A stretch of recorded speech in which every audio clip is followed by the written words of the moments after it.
अस्सलामुअलैकुम दोस्तों, मेरा नाम है असीब शफकत और आप देख रहे हैं हंसी टीवी।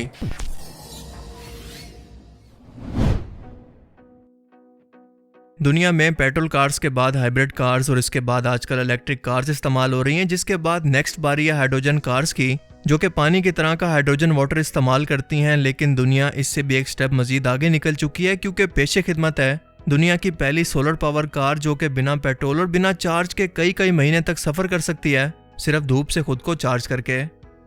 इसे लाइट ईयर जीरो का नाम दिया गया और डेनमार्क की एक कंपनी ने इसे डिज़ाइन किया है और इसके 25 स्क्वायर फीट के सोलर पैनल इसके हुड यानी इसकी छत और बैक पर मौजूद हैं, जो कि हर रोज़ तकरीबन 70 किलोमीटर की एवरेज को पैदा कर सकते हैं। इसके साथ साथ इसमें इलेक्ट्रिक चार्ज का ऑप्शन भी मौजूद है और ये एक चार्ज के अंदर 500 किलोमीटर का फासला तय कर सकती है। ये 0 से 100 सिर्फ 10 सेकंड के अंदर पहुंच जाती है। इमेजिन करें कि आप एक लंबे सफ़र पर मौजूद हैं और कुछ घंटों के लिए अपनी इस गाड़ी को धूप के अंदर खड़ा करते हैं और जब वापस आते हैं तो इसकी रेंज 20 से 30 किलोमीटर तक बिना कुछ किए बढ़ चुकी हो।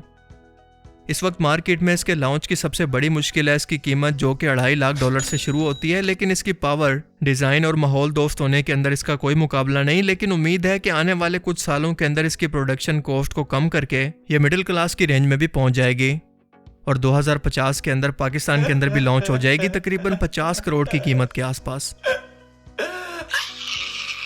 दुनिया ने खुद को कहां से कहां पर अपग्रेड कर लिया और हमने पूरी दुनिया को अब तक सिर्फ एक ही कार दी है, जिसका नाम है मेरान, जो कि म्यूजियम में रखने के काबिल है, लेकिन अब तक हमारे रोड्स पर घूम रही है। और जाहिर है कि जब तक इस मुल्क के अंदर इस तरह के इंजीनियर्स पैदा होंगे तो इस मुल्क का मुस्तकबिल भी बिल्कुल ऐसा ही होगा जैसा कि आज है।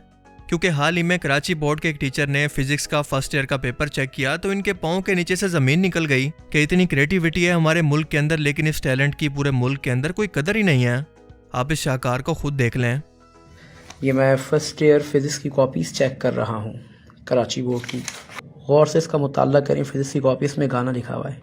मैंने तुझे देखा हंसते हुए गालों में, बेबस ख्यालों में, नदियों में नालों में, सालों की प्यालों में सालन, पता नहीं क्या लिखा है। बहरहाल रात भर जाग के बाबू शोना करने का ये इंजाम होता है कि पेपर भरने के लिए आपको गाने के साथ साथ बैकग्राउंड म्यूजिक तक लिखना पड़ता है। बाकायदा म्यूजिक भी देते हैं, तुन तुना तुन तुन तुन तुन तुन तुन तुन और पता नहीं क्या क्या।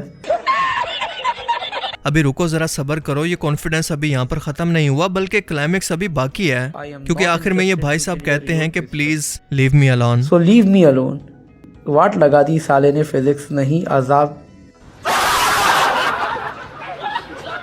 और ये फिजिक्स के पेपर का हाल है, सच में क्या बनेगा इस कौम का। जी बहुत नाजुक सूरत हाल है।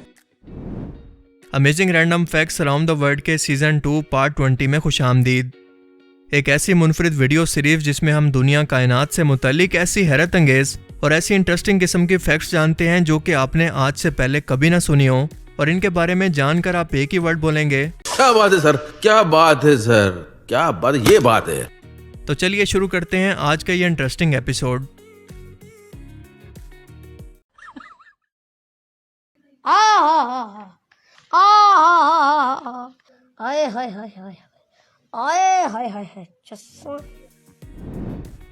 अगर आपका बरतानिया और आयरलैंड के जंगलों से गुजरने का इत्तेफाक हो और आपके सामने जमीन से निकलती हुई कुछ इस तरह की उंगलियां नजर आए तो टेंशन नहीं लेने का, और सबसे पहले आपने घबराना नहीं है, क्योंकि ये एक खास किस्म की मशरूम है जिसका नाम है डेड मैन्स फिंगर्स मशरूम। और जैसा कि इसके नाम से ही जाहिर है कि ये किसी मुर्दा शख्स की उंगलियां लगती हैं। ये फंगस अक्सर सड़े हुए जंगल के दरख्तों पर उगती है और इसे एनवायरमेंटल इंजीनियर भी कहा जाता है, क्योंकि इसका काम होता है इन पौधों के डेड केमिकल्स को तोड़कर इन्हें खुराक के तौर पर इन पौधों के लिए खाने लायक बनाना। नेचर का ये स्ट्रक्चर अमेजिंग होने के साथ साथ काफ़ी क्रीपी भी है। क्या ख्याल है? मुल्क भर में ऑडियो लीक्स का सिलसिला वक्फे से जारी है और इस पर पहले तो किसी हद तक भरोसा करना मुमकिन था, लेकिन आज के टाइम के अंदर ये आर्टिफिशियल इंटेलिजेंस की मदद से इतनी ज़्यादा एडवांस हो चुकी है कि आप असली और नकली का फ़र्क ही नहीं कर सकते। और ऐसा भी नहीं है कि ये सॉफ्टवेयर कोई बहुत ही महंगे या मखसूस लोगों के पास ही मौजूद हों, बल्कि हर एक आम शख्स इसे इस्तेमाल करके किसी भी मशहूर शख्स या इवन आपकी आवाज़ की भी हूबहू इसी टोन के साथ कॉपी कर सकता है। एलॉन मस्क ने इसी सॉफ्टवेयर का डेमो देते हुए बताया कि कैसे इनकी आवाज़ को एकदम से मॉर्गन फ्रीमैन, बराक ओबामा और जो बाइडन जैसे दुनिया के हर एक मशहूर कैरेक्टर की आवाज़ के अंदर बदला जा सकता है। और ये सब आवाज़ें इस सॉफ्टवेयर को इस्तेमाल करने वाले लोग खुद ही बनाकर अपलोड करते हैं, जो कि वाकई सच में कमाल है। Today I'm testing what looks to be the most realistic voice changer I've ever come across. It's a very impressive technology that can turn even my voice into... For example, Morgan Freeman, I can just talk in this amazing voice, right? Or maybe even Joe Biden. What's cool is that all the voices are community made. Morty from my favorite show, Rick and Morty.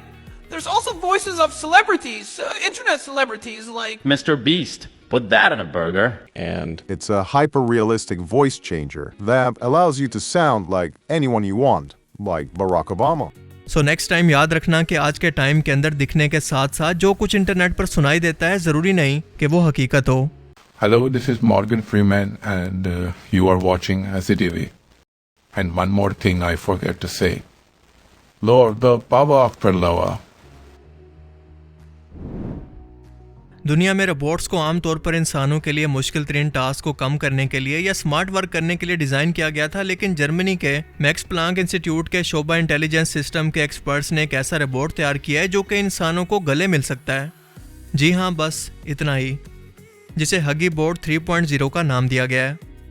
आप इससे मिलने के लिए करीब आएँ तो almost 10 minute तक ये अपने बाजुओं को फोल्ड करने के अंदर लगाकर आपको बड़ी मुश्किल से जाकर मिलेगा और फाइनली आपको गले मिलकर आपके कान के अंदर कुछ ये बोलेगा. पहले से आराम है, आपका मतलब नंबर से फिलहाल जवाब मौसूल नहीं हो रहा है, कुछ देर बाद कोशिश करें. और ये रोबोट्स का ट्रांसजेंडर है क्योंकि इसका जेंडर क्या है आप इसकी ड्रेसिंग को देखकर खुद ही जज कर सकते हैं कि ऊपर मेल का कॉस्ट्यूम है यानी मेल अपर और नीचे है लहंगा. चलो यार, ये तो फिर भी काबिल बर्दाश्त है, लेकिन हाथों की जगह सॉक्स हैं, मुंह की जगह मोबाइल फोन और पेट है माशाल्लाह से इस भाई साहब का पंजाब पुलिस के SHO जितना. और इस रोबोट को देखकर ज़हन में सिर्फ एक ही सवाल पैदा होता है कि भाई साहब ऐसी क्या मजबूरी थी इसको बनाने की. क्या बवासीर बना दिए हो? कुल मिलाकर पैसा बर्बाद. इंग्लैंड और मिस्र के साइंसदानों ने 3200 साल के बाद हज़रत मूसा अलैहिस्सलाम के दौर के फ़िरौन की शक्ल को आखिरकार 3D टेक्नोलॉजी की मदद से दोबारा से तैयार कर लिया है कि इसकी मौत के वक्त इसका चेहरा दरअसल कैसा दिखता था. इसे अपने टाइम का सबसे ताकतवर फ़िरौन भी कहा जाता है और इसके चेहरे के नक्श को दोबारा से एग्जैक्ट बनाने के लिए इन्होंने इसकी उम्र को तकरीबन 50 साल तक कम किया ताकि इसके चेहरे के नकूश को वाज़े तौर पर देखा जा सके.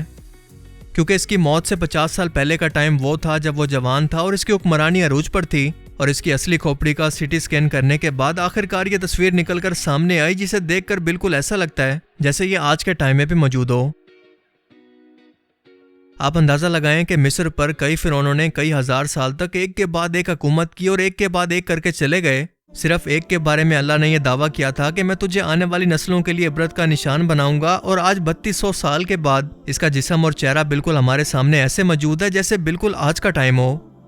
लेकिन देखें कि खुदाई का दावा करने वाला ये शख्स कितना बेबस है कि ये इंसान खुद को मौत से भी ना बचा सका और मौत के बाद भी आज ये हिलने के लिए भी दूसरे इंसानों का मोहताज है. ये बाकी इंसानों के लिए इबरत नहीं तो और क्या है. तो आज के amazing random facts around the world की सीरीज में सिर्फ इतना ही.